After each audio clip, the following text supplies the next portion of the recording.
Okay, we were talking about philosophies of India. तो हमने अभी वैशेषिका स्कूल के बारे में बात की। तो हमने अभी तक जो किए वो है सांख्य, योगा, न्याय और वैशेषिका। तो अभी जो दो बचे हैं वो मीमांसा और वेदांत है। तो मीमांसा का लिटरल मीनिंग होता है रीजनिंग एंड इंटरप्रिटेशन। लेकिन ये जो रीजनिंग और इंटरप्रिटेशन है, ये एक्चुअली ब्राह्मणिकल ट्रेडिशन में इसको यूज किया गया to justify some Vedic rituals. So basically the philosophical basis of reasoning and interpretation got reduced to performance of rituals. और इस स्कूल के हिसाब से रिचुअल्स के परफॉर्मेंस से, यानी जो कर्म कांड होते हैं उससे तुमको सैल्वेशन मिल जाएगा। तो now according to this, again that Vedas contain the eternal truth, and the principal object of this philosophy was to acquire heaven and salvation. तो सिर्फ सैल्वेशन ही नहीं, हेवन भी। तो फिर अब सैल्वेशन कैसे हुआ? फिर तुम हेवन में जा रहे हो तो concept of haven should not exist.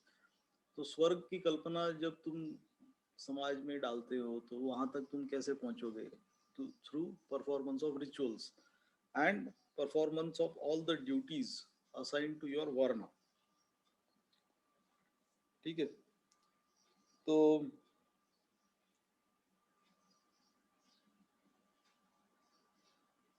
अब इसमें कैसा रहता है कि you basically accumulate some virtues.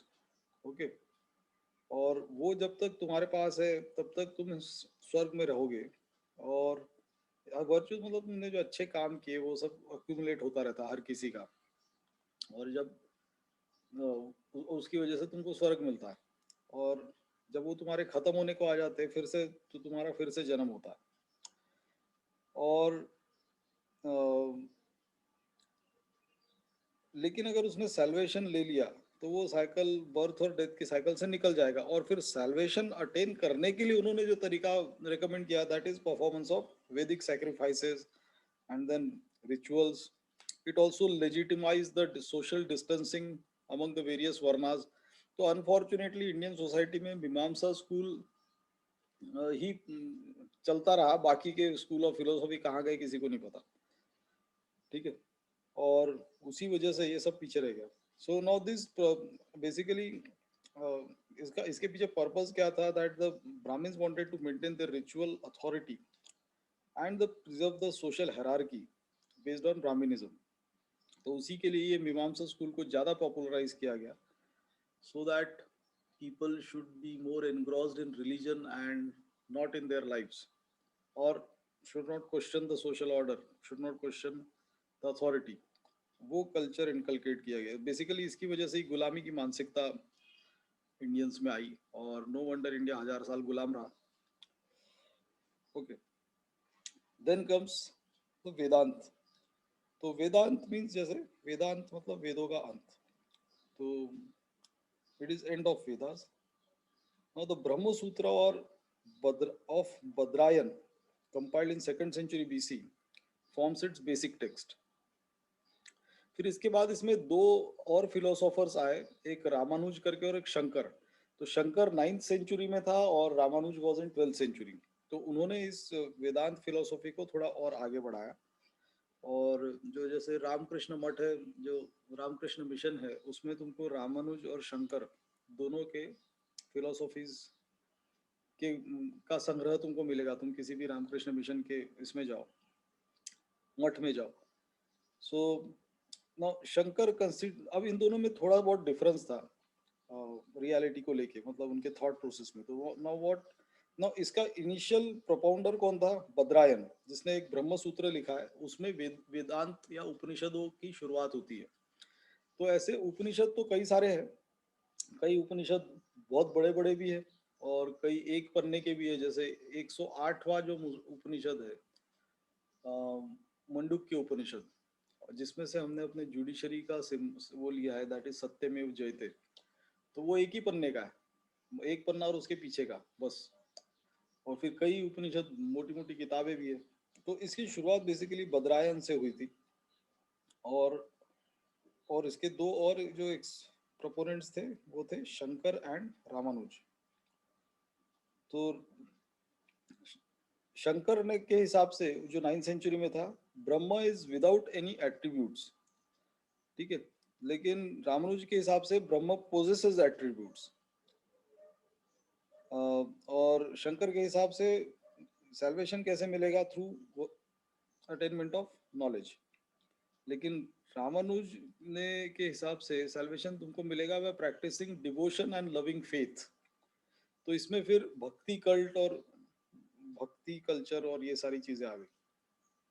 Okay, now Vedant philosophy is traced to the earlier Upanishads, and according to it, Brahma is the reality and everything else is unreal, that is Maya, ठीक है। सो इसमें तुमको basically खुद का knowledge लेना है, knowledge of self which is आत्मा, and when he realizes that he has attained the knowledge of self, then he automatically attains परमात्मा। सो ये आत्मा परमात्मा ये सारी चीजें जो है ये वेदांत में आई। Now the theory of karma is also linked to Vedant philosophy. Now basically जो तुम्हारा present birth है, now it has to bear the consequences of the actions performed in the previous birth. तो पहली बात तो अब इसमें पुनर्जन्म की वगैरह की भी बारे में है, लेकिन वो कितना सच है मतलब उस पर तो कोई मतलब वो it is only matter of belief, whether you believe it in it और नॉट। लेकिन वेदांत फिलोसफी में इसके बारे में था। एंड जो तुम्हारे previous see now even Buddha said that Buddha also believed in this cycle of rebirth, और उससे मुक्ति पाने का एक ही तरीका है, that is you get moksha through meditation. तो इसमें भी है वैसा ही, लेकिन इसमें नॉलेज ऑफ सेल्फ है, यानी आत्मा का ज्ञान।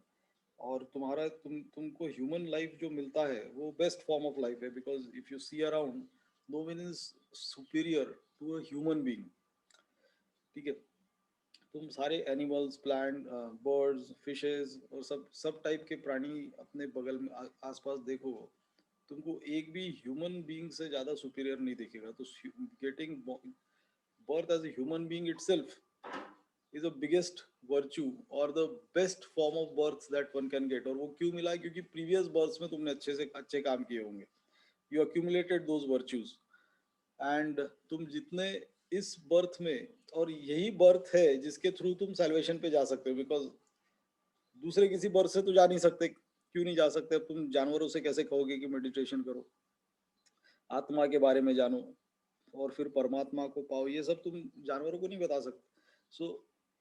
So this is the last and final stage, or the last basically opportunity to get salvation, that is through human birth। Okay, so with this ये यही सब इसमें ये 6 schools of philosophy में ये था। और फिर एक materialist view of life भी develop हुआ इसमें philosophical schools में। So by and large ये जो 6 system है philosophy के, they promoted the ideal view of life, ठीक है।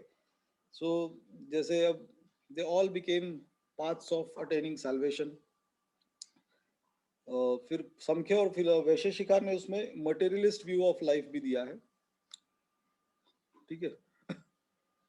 सो जैसे संख्य स्कूल में कपिल ने बात की है, कपिल ऋषि ने, कि कैसे मनुष्य का जीवन जो है वो फोर्सेस ऑफ नेचर से शेप होता है and not by any divine agency. तो पहली बात तो संख्य स्कूल में ही गॉड का को उन्होंने डिनाई कर दिया था। Now these materialistic ideas also appear in the doctrines of Ajivikas।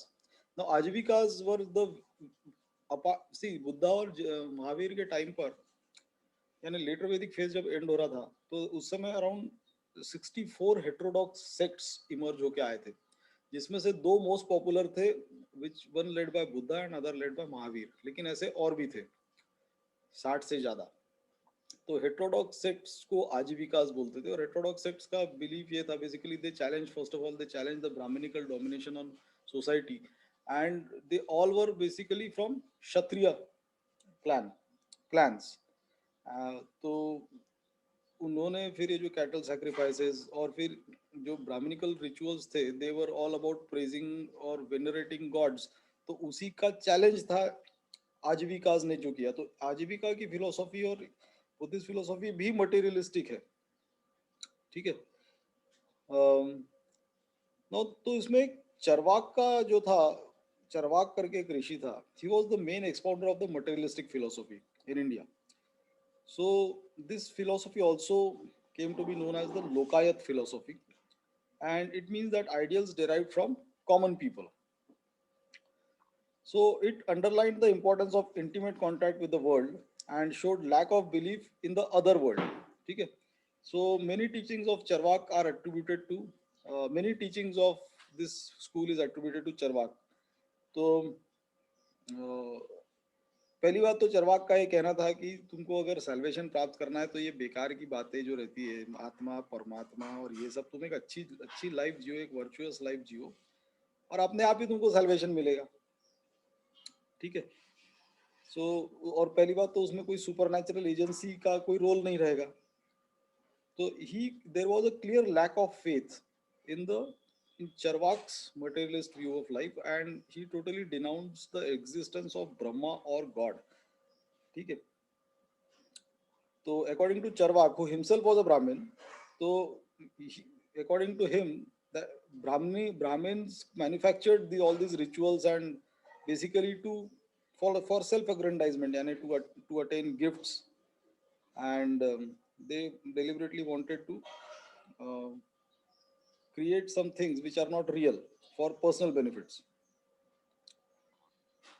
So according to this, basically Charvak's teachings, a person should enjoy his life as long as he lives, and he should borrow and eat well, take ghee also.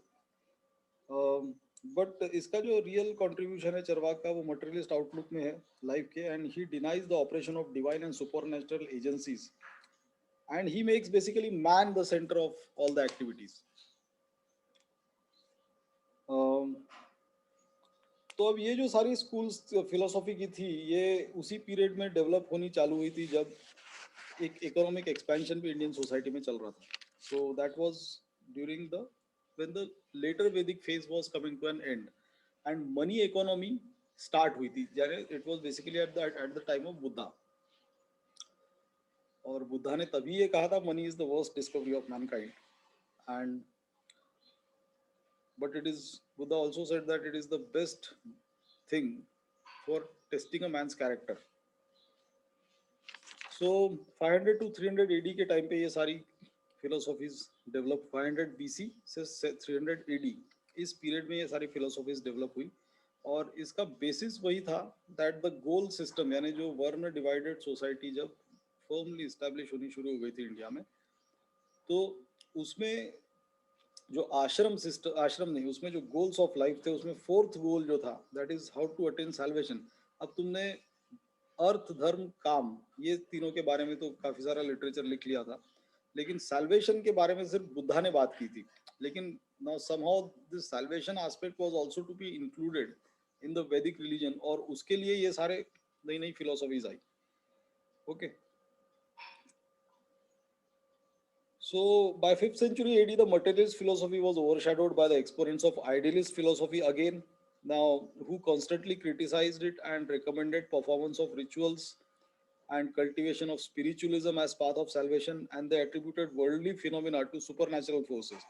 तो अब यहाँ फिर जैसे ये सारा पहले काफी rational outlook हुआ करता था, धीरे धीरे वो सारा चेंज होके इरेशनल और सुपर नेचुरल फोर्सेस में विश्वास, भगवानों में विश्वास, इमेजिनरी गॉड्स गॉडेसेस में विश्वास, इन सब में कन्वर्ट होता गया, और वही चलता रहा और अभी भी चल रहा है, और नो वंडर इंडिया बहुत पीछे है. ठीक है.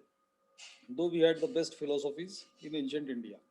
Okay, so this was an introduction of it. अभी हम इसको एक बार पीपीटीज में भी देख लेते हैं. Okay, so after the firm establishment of Varna divided social order, the ancient thinkers laid down that person should strive to attain for the attainment of four goals. तो अर्थ मतलब फॉर इकोनॉमिक रिसोर्सेज, तो ये कौटिल्य अर्थशास्त्र में था. Then धर्म, regulation of social order, ये various धर्मशास्त्र में था, जिसमें मनुस्मृति आ गई, नारद स्मृति आ गई, और बृहद स्मृति. Then Kama, that was in Kama Sutra. Then moksha और सैल्वेशन. अब इसके लिए basically there were text on darshan. दर्शन मतलब फिलोसॉफी. ठीक है. Now the deliverance from the cycle of birth and death, which was first advocated by Buddha, was later advocated by some Brahmin philosophers. Now in the beginning of Christian era, 6 schools of philosophy developed. तो ये सब है वो, संख्य, योग, न्याय, वैशेषिका, मीमांसा and वेदांत. तो संख्य school क्या बोलती है?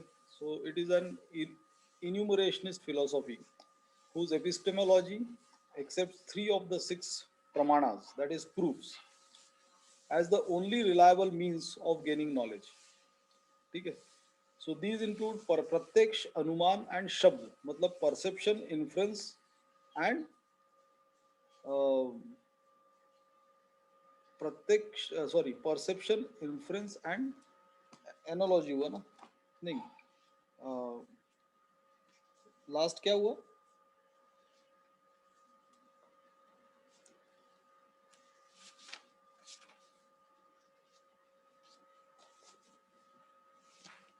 Just a minute.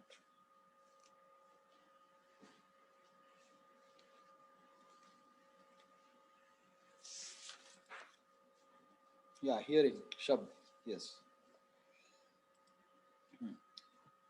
तो नहीं, हाँ, शब्द यानी hearing, बराबर. Now sometimes described as one of the rationalist school of Indian philosophy, this ancient school's reliance on reason was neither exclusive nor strong.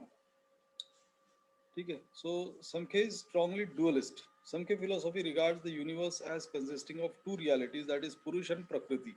तो जैसे हमने पहले भी बताया कि इसमें संख्या school totally denied the existence of God, यानी डिवाइन एजेंसी ने क्रिएट नहीं किए, यानी जो पूरा अर्थ, यूनिवर्स, स्टार्स और जितना सब कुछ उस समय जो दिखता होगा,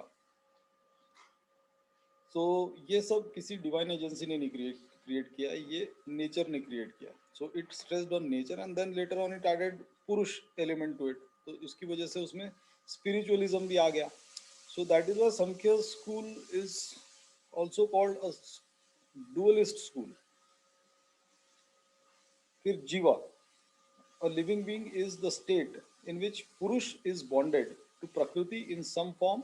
Now this fusion state, the Sankhya scholars led the emergence of buddhi, that is intellect, and ahankar, that is ego consciousness. Okay, तो इससे तुम देख सकते हो कि perception, inference and hearing, that is प्रत्यक्ष, अनुमान और शब्द, ये तुम्हारे रियल तरीके हैं ज्ञान पाने के. And so this also has a spirit of scientific inquiry.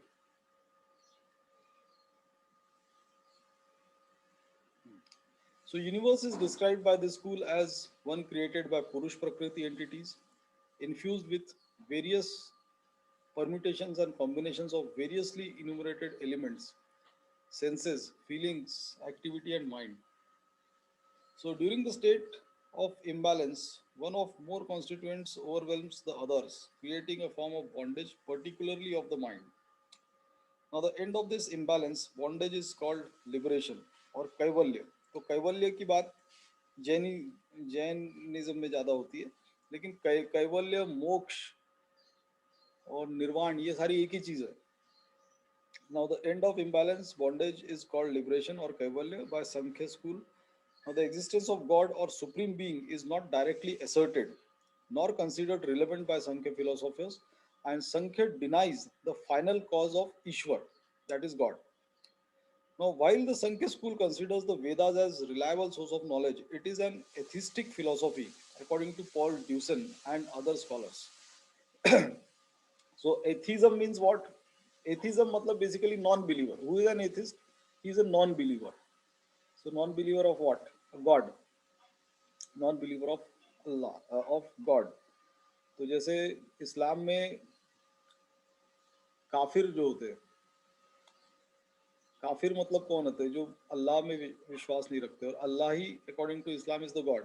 अब वो भले ही वो दूसरे गॉड में विश्वास रखता होगा, तब भी उसको एथिस्ट ही मानेंगे. सो काफिर is an atheist according to Islam. Okay, now a key difference between Sankhya and yoga school is that state scholars is that yoga school accepts a personal yet essentially inactive deity or personal god. ठीक है. Now this is the photograph of sage Kapil who founded the Samkhya school.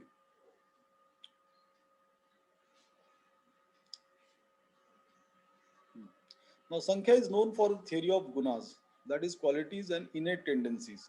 तो अब जो देखो ये जो गुणा theory होती है, गुण थियोरी जो है वो पूरे वर्ल्ड में हर यूनिवर्सिटी में भी साइकोलॉजी में पर्सनालिटी के चैप्टर में पढ़ाई जाती है. तो now this is a part of ancient Indian literature जिसमें तीन टाइप के गुण होते हैं. तो सतोगुण, रजोगुण और तमोगुण. ठीक है. तो अब किसी कोई भी प्योरली सात्विक नहीं होता, प्योरली राजसिक नहीं होता और प्योरली तामसिक नहीं होता. और सबसे बड़ी बात इसमें यह है कि इसकी कोई हायरार्की नहीं है. इसकी कोई हायरार्की नहीं है कि ये अच्छा, ये बुरा और ये मिडल में और ये बुरा, ऐसा नहीं है. तो सबका इक्वल रोल है. और वर्ण व्यवस्था का बेसिस भी जो है वो इन गुणों से लॉजिकली होना चाहिए, बट उसको बर्थ की वजह से बना दिया गया. सो if someone is compassionate, illuminating, positive and constructive, so he will be considered as having सतोगुण. that means वो सात्विक आदमी है. ठीक है. अब किसी में कोई बहुत एक्टिव होगा, chaotic होगा, passionate, impulsive and potentially good और बैड, तो उसमें राजसिक गुण हो गया. एंड तामसिक गुण मतलब it is a quality of darkness, so it is ignorance, destructive, lethargic and negative. लेकिन ये जो तमोगुण का ये होता है, ये बेसिकली सेवा के लिए होते हैं, तमोगुण के पर्सनालिटी के लोग. सो द वर्ण व्यवस्था अकॉर्डिंग टू गीता, गीता में भी जो कृष्णा ने उसके बारे में बात की है, तो वो गुणों की वजह से तुम्हारा वर्ण डिसाइड होना चाहिए. पॉइंट वो दैट वे होता है, but it works in a different way. Basically it is determined by birth. Okay. So anyone who is able to gain knowledge और एनलाइटनमेंट, तो उसने ब्राह्मण होना चाहिए. कि ब्राह्मण के बेटे ने ब्राह्मण नहीं होना चाहिए. It is but it has worked since ancient times in a altogether different way, not the way it was intended to be worked. Okay. तो संख्या स्कूल में गुणा थ्योरी के बारे में एम्फेसिस किया गया. Then everything, all life forms and human beings, state संख्या scholars have these three gunas but in different proportions. तो जैसे मैंने बोला कि कोई भी प्योरली सात्विक नहीं होता, प्योरली राजसिक नहीं होता, प्योरली तामसिक नहीं होता. तो सब में इनका कॉम्बिनेशन होता है. और एक गुण जो रहता है वो थोड़ा सा डोमिनेंट रहता है. ठीक है. तो जिसमें जो गुण डोमिनेंट है उसने उस ऑक्यूपेशन में जाना चाहिए. ये बेसिकली उसके पीछे आइडिया है. And it is a good thing, but it doesn't work in reality that way. So the interplay of these gunas define the character of someone और something of nature and determines the progress in life. So Samkhya theory of gunas was widely discussed, developed and refined by various schools of Indian philosophies, including Buddhism. So Sankhya's philosophical treatise also influenced by development of various theories of Hindu ethics. ठीक है. Then we come to yoga school. तो yoga school में कुछ नहीं, जैसे हमने ये किया that it is all about having physical fitness in order to practice meditation. So yoga philosophy is one of the 6 major orthodox schools of Hinduism. So ancient, medieval and most modern literature often refers to yoga school of Hinduism simply as yoga. Now it is closely related to Sankhya school of Hinduism. Then yoga school systematic studies to better oneself physically, mentally and spiritually has influenced all other schools of Indian philosophy. So Yoga Sutras of Patanjali is the key text of the Yoga school of Hinduism. Now the epistemology of Yoga school of Hinduism, like the Samkhya school, relies on 3 of the 6 pramanas as means of gaining reliable knowledge. So the ethical theory of Yoga school is based on yamas and niyamas. So I told you yam, niyam, asan, pranayam, pratyahar, dhyan, dharana, sadhni, ऐसा उसका 8, समाधि, ध्यान, धारणा, समाधि, ऐसे 8 उसकी stages होती है. तो यम और नियम मतलब बेसिकली हाइजीन एंड डिसिप्लिन, उस पर सबसे ज्यादा स्ट्रेस होता है योग स्कूल में. and then apart from that, elements of Guna theory. Okay, so these are some of the postures of Surya Namaskar. So Surya Namaskar is basically an all-encompassing exercise जिसमें एक ही सेट में सब कुछ cover हो जाता है और सूर्य को नमस्कार भी हो जाता है. So the yoga school of Hinduism differs from the closely related non-theistic or atheistic Samkhya school by incorporating the concept of personal, yet essentially inactive deity or personal god. Now, while the Sankhya school suggests Gyan, that is, knowledge is sufficient means to moksha, the Yoga school suggests that systematic technique and practice or personal experimentation combined with Sankhya's approach to knowledge is the path to moksha. So, yoga shares several central ideas with Advait Vedant school of Hinduism, with the difference that yoga philosophy is form of experimental mysticism, while Advait Vedant is a form of monistic personalism. ठीक है? Now, Advait Vedant and other schools of Hinduism accept, adopt, and build upon many of the teachings and techniques of yoga. तो अद्वैत वेदांत क्या है वो हम वेदांत school में जब करेंगे तब करेंगे. Okay. So then next school is the Nyaya. So we will continue with these other schools in the next session. Okay.